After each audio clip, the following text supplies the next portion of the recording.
A ver, la idea original de mi presentación era hablar un poquito de mi experiencia en lo que se refiere a la publicación indexada, y armando un poquito la presentación me di cuenta que había algo conceptual con relación a la publicación indexada que no me cuadraba mucho en la cabeza. Entonces quiero hablar primero de eso. Me hice la pregunta de qué es la publicación indexada y leí un poco al respecto. Básicamente, la indexación no es más que un índice, como su nombre lo indica, de una base de datos o de un temario específico relacionado a algo que la gente está interesada en ver, ¿cierto? Cuando abrimos un libro lo que vemos es un índice. La indexación no es más que eso, sino que se refiere a una indexación en lo que el contenido son las revistas académicas, y el orden en que se presenta este índice está en función de un indicador de calidad, ¿cierto? En un libro, en una revista, el indicador o la función, el parámetro bajo el cual se ordenan los contenidos es distinto.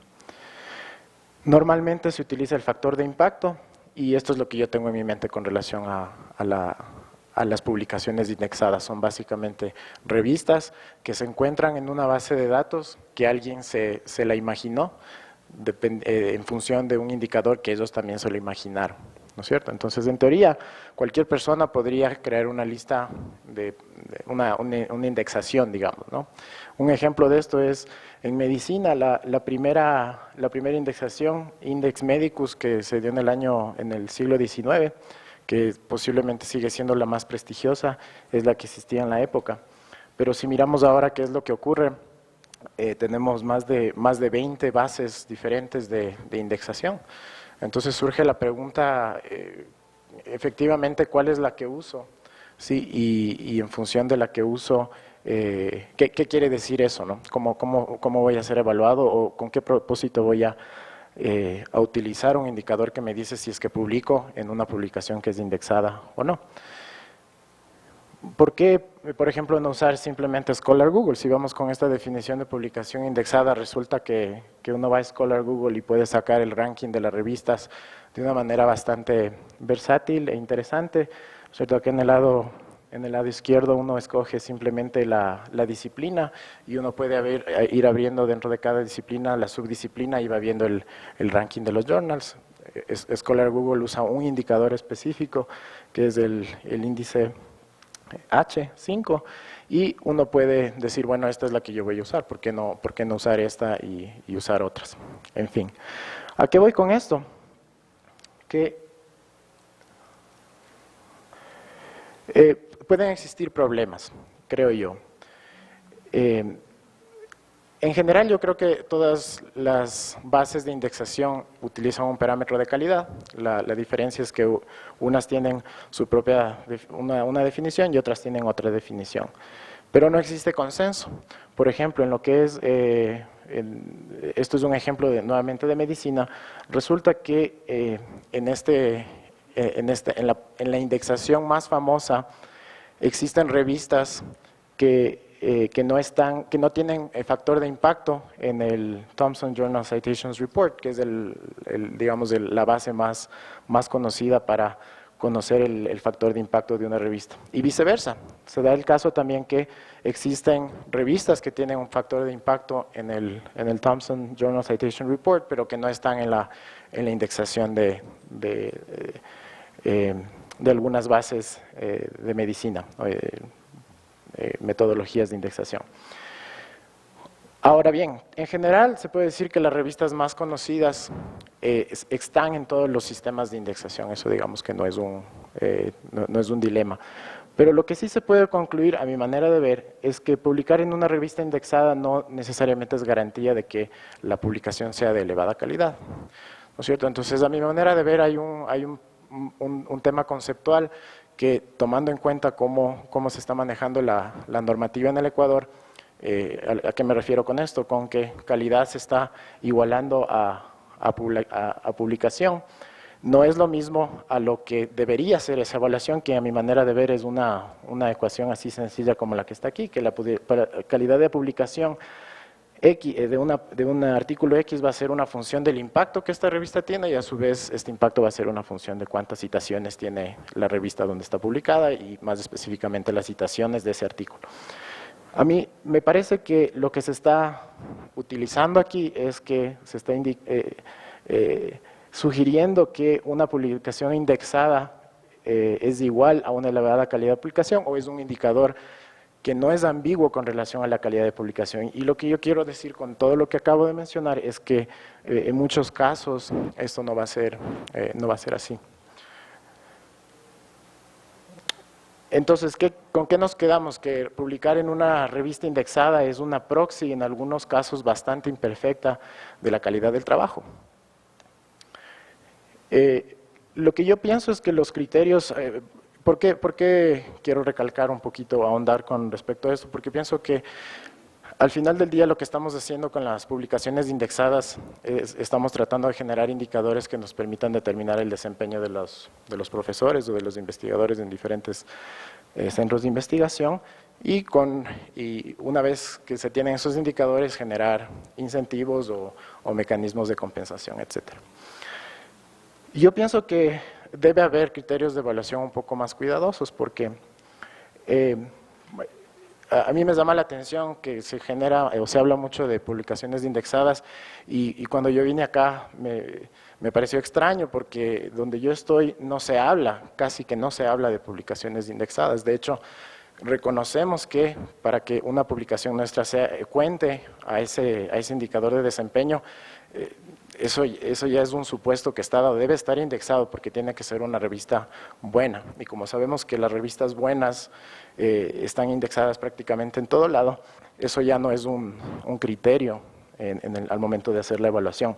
Lo que sí vemos, en lo que sí nos enfocamos mucho es en establecer lo que llamamos tiers o segmentos de calidad, ¿no?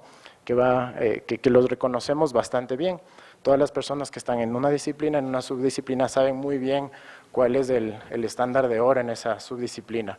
Y bajo ese siempre, a veces hay uno o dos journals en ese tier 1 y luego uno va bajando. Entonces nosotros de entrada reconocemos cuáles son los tiers que tiene la universidad, que muchas veces son iguales entre todas las universidades para una misma disciplina y sabemos de entrada cuánta puntuación nos dan si es que tenemos una revista en cada uno de los tiers. Entonces, es un proceso mucho más fino que me parece más objetivo y más sano, porque a la final, bueno, aquí está un ejemplo, ¿no?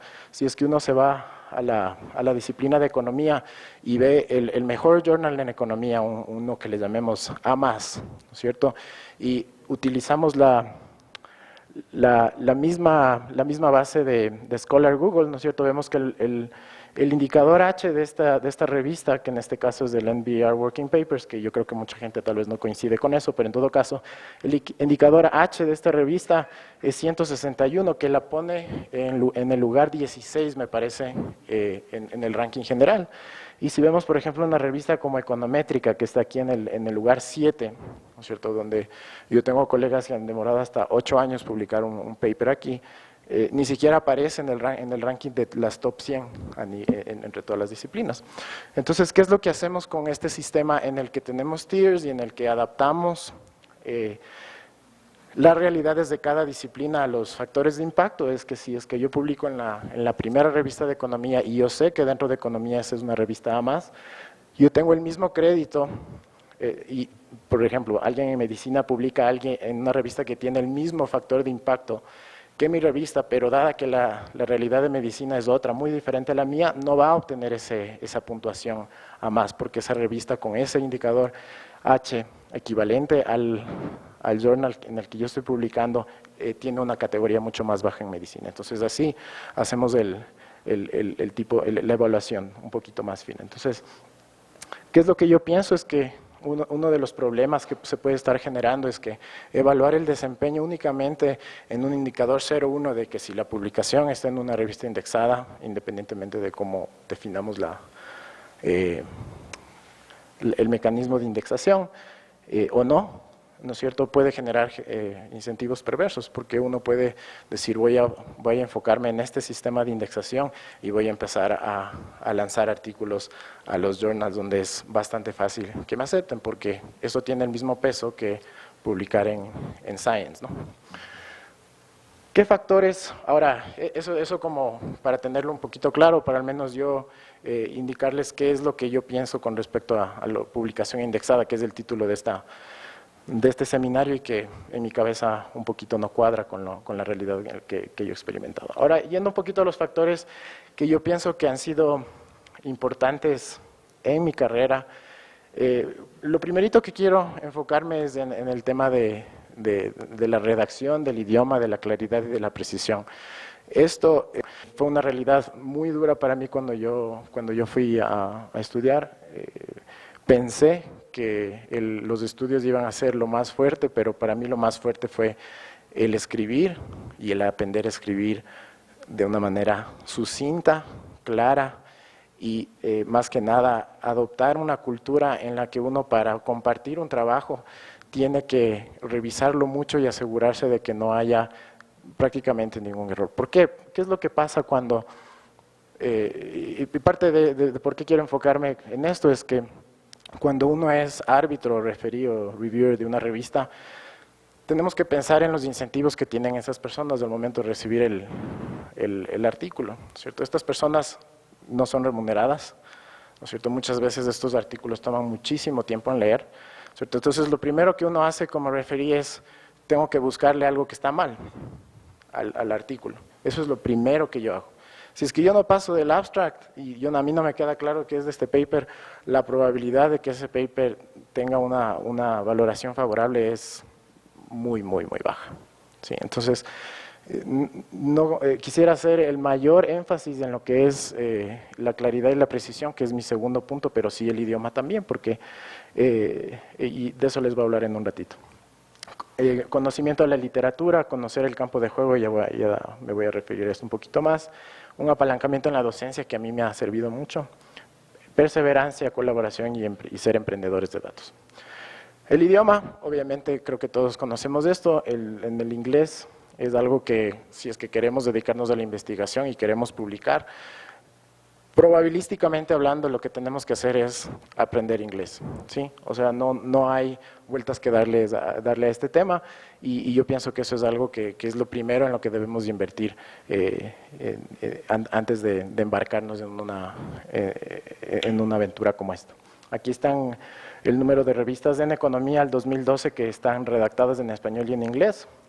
Acá está el factor de impacto por cuartiles, las primeras 4 barras en todas las revistas de economía del 2012, el total de los 4 cuartiles y el factor de impacto que tendrían las revistas en español. Es decir, estamos hablando que no solamente en cantidad y en calidad nos va a ir mejor en el idioma inglés. Uno podría imaginarse de pronto que tal vez sí está ganando un poco de tracción las revistas en español y que de pronto hay más y bueno, quizás de aquí a 10 años vamos a tener mejores chances, pero lo que vemos es que la tendencia es bastante similar, es decir, el porcentaje de revistas que se siguen publicando en español con relación al total no ha cambiado, así que no tenemos mucha esperanza en la tendencia. Claridad en la escritura. Una idea que pienso que es bien importante tenerla en claro es que queremos publicar una sola cosa a la vez y tenemos que ser bien específicos en qué es lo que queremos decir en ese abstract, ¿no es cierto? El abstract de pronto es el ejercicio más importante que uno hace cuando escribe un paper porque en ese momento es es la oportunidad que uno tiene de vender su idea, ¿no es cierto? Y es más fácil vender una idea cuando es una sola cosa la que queremos vender en lugar de 3, ¿no es cierto? ¿Qué tiene de adicional, qué beneficio adicional tiene esto? Es que obviamente un byproduct sería incrementar el número de publicaciones. Si tenemos 2 buenas ideas, entonces las separamos en 2 papers. Mi recomendación, obviamente pienso que todavía estoy joven en este proceso, pero yo creo que una estrategia bien exitosa es empezar con cosas no muy ambiciosas. iniciar la carrera con extensiones a papers que ya están escritos, que nosotros sabemos que tienen limitaciones y que extender el trabajo para cubrir ciertas de esas limitaciones es un proceso muy válido y tiene mucha aceptación en las revistas. Esa ha sido mi experiencia. Y muchas veces lo que queremos hacer es, tratamos de utilizar las herramientas que ya hay, ¿no es cierto? Porque el tratar de inventar una nueva herramienta es un juego muy incierto y no sabemos qué va a pasar, ¿no? Entonces, estos proyectos que van a revolucionar el mundo, ¿no es cierto? Que al menos yo cuando inicié mis estudios tenía en mente muchos de estos, pero poco a poco fui aceptando la realidad y sabiendo y dándome cuenta que la realidad de las revistas es que muy pocas van a aceptar una idea, primero un paper que revoluciona el campo de una subdisciplina en general, y mucho menos de alguien que está empezando su carrera, ¿sí? Entonces, esto, obviamente, si es que alguien lo quiere hacer, está muy bien, pero yo pienso que probabilísticamente hablando no es la mejor solución. Adicional a eso, sí es importante decir que no dejemos de lado esos proyectos ambiciosos. ¿Por qué? Porque esa carrera inicial, cuando uno empieza con proyectos pequeños y con experiencia en lo que es publicar y en lo que es conocer la literatura para saber cuáles son esos limitantes más grandes, ese proceso nos va a poder llevar a formular mejores preguntas ambiciosas ya cuando tengamos esa carrera establecida, ya cuando sepamos cómo mejor hacerlo. La revista científica exige un rigor extremo, entonces, ¿por qué enfocarnos en una sola cosa? Porque podemos ser rigurosos, es más fácil ser riguroso con relación a un tema que con relación en dos temas en un mismo paper. Si es que uno quiere, y lo puede hacer, escribir sobre 4 temas distintos donde el rigor no sea muy grande, por ejemplo, se puede hacer un libro, se puede hacer una revista, se puede hacer otro tipo de publicación, hay otra manera de hacerlo, pero como esta conferencia se relaciona a las revistas indexadas, yo creo que eso es en lo que tenemos que enfocarnos y creo que está bien porque ese es el mecanismo de evaluación al final del día prácticamente en todo el mundo, el poder publicar en una revista de alta calidad. Y nuevamente lo que ya les dije, si es que está bien escrito el artículo, las probabilidades de aceptación suben increíblemente, en mi experiencia es así el caso. Conocimiento de la literatura previa, ¿no es cierto? ¿Cómo vamos a iniciar un nuevo proyecto de investigación? Como decía Regis, es importante saber por dónde empezar y ser los expertos en qué es lo que ha pasado, ser expertos en saber quiénes son los expertos en el tema, para al momento de nosotros escribir nuestro artículo podamos decir con autoridad que en realidad estamos haciendo una contribución a la literatura. Adicional a eso, es muy probable que los que son expertos en el área que uno está tratando de publicar van a leer tu trabajo. Y si es que dices algo que no es correcto o te olvidaste de alguna citación importante, las probabilidades de aceptación van a ir cayendo paulatinamente. Aquí hay algo que yo no comparto mucho con muchos referees que me ha tocado y es que me han rechazado papers porque les faltaba una citación o porque estaba mal citado un paper. Y a pesar de que el referee estaba de acuerdo con que el paper valía, la causal de rechazo era porque la revisión de la literatura estaba incompleta y me ha pasado en más de una ocasión. Entonces creo que sí es importante tener en cuenta eso. Ya, ¿qué quiero decir con conocer el campo de juego? Creo que hay una labor bien importante que tenemos que hacer cuando pensamos a dónde mandamos un artículo. Creo que sí hay que ser ambiciosos pensando en tratar de enviar el paper a una revista que sabemos que tiene poca probabilidad, pero no debemos olvidar que debe esa revista continuar siendo un buen match para el trabajo que uno hace, porque no vamos a querer publicar algo que es de esta subdisciplina en esta otra subdisciplina. Tenemos que conocer bastante bien el journal en lo que se refiere a qué es lo que se ha publicado antes, por ejemplo, el estilo en el que escriben, cómo se hacen las citaciones, conversar con gente que ha tenido experiencias previas. Y esto es muy idiosincrático porque existen journals que cambian de editor y la visión cambia sustancialmente. Entonces, si uno puede conversar con gente que ha tenido experiencia con el editor que ahora está o sabe que va a venir un nuevo editor con otra perspectiva es importante. Okay. esto ya lo mencionó Regis, la diseminación de la investigación en conferencias especializadas, exposición temprana siempre a cualquier tipo de conferencia, y algo que creo que es bien importante es compartir lo que uno está haciendo con colegas. Muchas veces uno se encierra en la oficina y piensa que lo que está haciendo es lo mejor, pero me ha pasado muchas veces que inclusive cuando uno habla con gente que no está familiarizado con su tema, con tu tema, te puede dar unas ideas que uno obviamente porque está enfrascado y especializado no los llega a pensar, y muchas veces salen buenas ideas. Apalancamiento en la docencia, esto creo que es algo, ha sido bien importante para mí y creo que se hace bastante poco. Lo que yo determiné en algún momento es que en las clases que yo dictaba, especialmente a nivel de posgrado, yo podía, e inclusive en las de pregrado, claro, con unas diferencias, ¿no? Yo podía utilizar la docencia para empezar a desarrollar temas de investigación nuevos y para empezar a publicar temas pedagógicos. ¿Por qué? Porque resulta que, me voy a saltar un poquito aquí, mejor dicho, no le tengo ese punto. Entonces, resulta que existen varios journals en economía y entiendo yo que en otras disciplinas, donde el interés del journal está en nuevas estrategias pedagógicas de temas específicos. Y una de las falencias que tenemos como docentes es que creemos que el PowerPoint o la tiza es la mejor herramienta para que los chicos aprendan.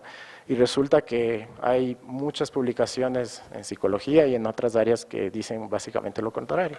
Entonces ha despertado mucho interés en algunas revistas en tratar de investigar cómo nuevos mecanismos de pedagogía o cómo ilustraciones nuevas de un concepto bien importante en nuestra disciplina pueden ser enseñados de manera diferente, y resulta que eso es publicable en revistas indexadas. Entonces, eso ha sido algo bien importante para mí. La asignación de casos y talleres relacionados con los temas de investigación que uno tiene es algo muy importante que me ha dado mucha atracción. Un ejemplo de esto es la cuestión de la replicabilidad de los estudios. Hay ahora mucha crítica con respecto a que muchos estudios famosos no pueden ser replicados, ¿no es cierto? ¿Qué está sucediendo? Que muchos journals están adoptando una política en la que uno tiene que firmar o comprometerse a poner los datos y el código disponible que se usó en el análisis estadístico para que cualquier persona lo pueda replicar. Pero esto es algo nuevo, entonces resulta que muchos papers famosos que no pueden ser replicados empiezan a ser investigados por personas que se preguntan por qué no. Pero a mi manera de ver, ese tipo de ejercicio que es muy importante para la ciencia, se hace muy poco. Entonces uno puede utilizar la docencia para decirles, ok muchachos, vamos a hablar de este tema X y aquí está un paper muy importante. Vamos a conseguirnos los datos y un ejercicio de replicar. 8 de las 10 veces que yo asigno este tipo de estudios no se pueden replicar con exactitud. Así de prevalente es el tema de la replicabilidad de estudios, y hay ejemplos famosos recientes en los que alguien que trata de replicar los estudios y encuentra algo opuesto a lo que originalmente se publicó puede publicar esos estudios, ¿no? Entonces creo que uno va dando clases, va aprendiendo de ese paper y de pronto le sale por ahí un tema adicional. Asignar propuestas de proyectos de investigación como tarea, ¿no es cierto? Hay a veces alumnos estelares que asoman en nuestras clases, y si les asignamos a todos un proyecto, por ejemplo, lo que yo les pido es que hagan un proyecto de investigación, que me vendan una idea. Y si es que yo veo que hay mucho potencial y hay la posibilidad de continuar con ese estudiante trabajando como becario de alguna otra manera, lo retengo, ¿sí? Y me ha funcionado unas 2 veces muy bien. Bueno, este era el último punto que hablo del CUEVE primero. En mi experiencia, cada artículo que yo he enviado a una revista ha visitado 3 revistas hasta recibir una aceptación o no, una revise and resubmit. He tenido 1 o 2 casos en que no he tenido, en que ha sido aceptado a la primera, y he tenido el máximo en el que he mandado a 8 revistas diferentes. Entonces uno piensa que de pronto está haciendo mal las cosas, pero resulta que esto es muy común. En un artículo que salió hace aproximadamente 10 años, en donde se les hizo una encuesta a 140 economistas, dentro de los cuales se incluían a todos los premios Nobel de Economía, La pregunta en esa encuesta era básicamente que todas estas personas les den sus experiencias con respecto al proceso de publicación. Increíblemente, 60% de todos los economistas que recibieron esta encuesta respondieron, y muchos de ellos respondieron de manera enfática. Por ejemplo, Paul Krugman, que al momento de la encuesta no había recibido el premio Nobel, pero lo recibiría pocos años después, indica que aproximadamente el 60% de sus artículos han sido rechazados, ¿sí? Y en su carta, en su respuesta a esta encuesta, indica él que hasta ahora le tiembla la mano cada vez que va a abrir un email, o en esa época abría un sobre con la respuesta de la revista, porque no sabía con qué se iba a encontrar, ¿sí? Él menciona que la gran mayoría de sus papers han sido rechazadas al menos una vez. Eso es lo que él dice. Un ejemplo clarísimo, y creo que tal vez lo han escuchado, es el paper de George Akerlof en 1970, en donde establece digamos, es uno de los primeros papers que habla del rol de la información en los mercados. Y resulta que fue rechazado por la revista número 1 en economía, para muchos, dependiendo de la indexación que uno mira, pero creo que en general es considerado el número 1. Luego fue rechazado por Review of Economic Studies, que es la número 5, y en ambos casos le dijeron que esto es un paper trivial. Luego lo mandó al Journal of Political Economy, que es el número 6, bueno, para algunos más, y ahí le dijeron que era un paper muy general. Entonces, básicamente, él fue en este ranking que es otro, ¿no? Les había dicho del American Economic Review en 1, pero aquí se dan cuenta que no necesariamente es el caso. Rechazado aquí, ¿cierto? Rechazado acá, y a la cuarta vez lo aceptan en el Quarterly Journal of Economics, que en este ranking es el número 1.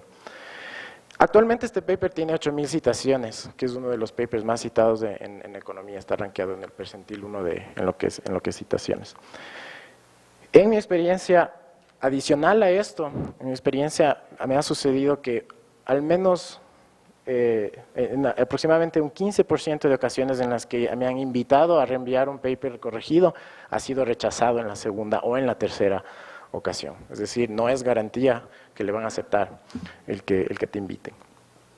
Ok, pero ¿qué quiero decir con esto de perseverancia? No solamente quiero decir, manden el paper, que sea rechazado y lo vuelvan a mandar. Lo que ocurre es que muchas veces los reportes de los referís son bastante útiles, no todo. Y la regla que yo utilizo es, siempre comparo o voy haciendo un grupo de reportes de referís y trato de ver los puntos comunes.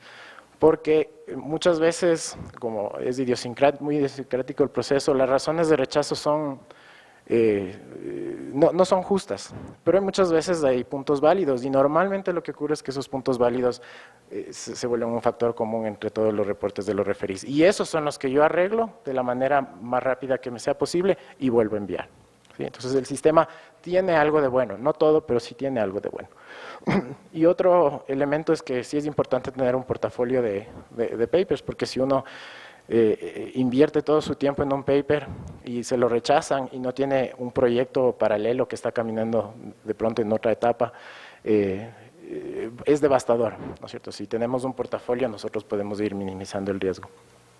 Y también nos permite ser un poco más ambiciosos. Si yo sé que tengo 1 o 2 papers por ahí que están circulando y ojalá me acepten, con este paper nuevo que estoy sacando puedo decir, ok, me voy a ir a una revista un poquito más, puedo ser un poquito más ambicioso, y de pronto las probabilidades me ayudan. La colaboración creo que es ideal, sí es importante tener, sí creo que se generan economías de escala en que uno vaya haciendo lo mismo y lo mismo muchas veces, pero también creo que es importante que si hay un proyecto A y un proyecto B, yo soy especialista en el A y otra persona es en el B, ¿no es cierto? En lugar de los dos estar especializándonos en este proyecto, yo en el A y la otra persona en el B, muchas veces si hacemos los dos juntos del A y los dos juntos del B, podemos sacar más proyectos adelante. Yo creo que sí, en ciertos casos sí, eso se da lo que llamamos economías de ámbito. Y el último punto, creo que es el último, es ser emprendedores de datos. Es esto algo que es una barrera, los datos en muchas ocasiones es una barrera para poder llevar a cabo la investigación. Entonces, creo yo que, y creo que Carlos lo mencionó un poco al inicio, que hay algunas oportunidades interesantes en los países de vías de desarrollo, especialmente en el Ecuador, donde al menos mi experiencia ha sido que muchos datos que yo he querido conseguir en Estados Unidos no se los puede conseguir, especialmente datos que son muy desagregados por cuestiones de confidencialidad. Sin embargo, yo creo que aquí todavía estamos en un proceso en el que podemos conseguir muchos datos que no se podrían conseguir en otras circunstancias.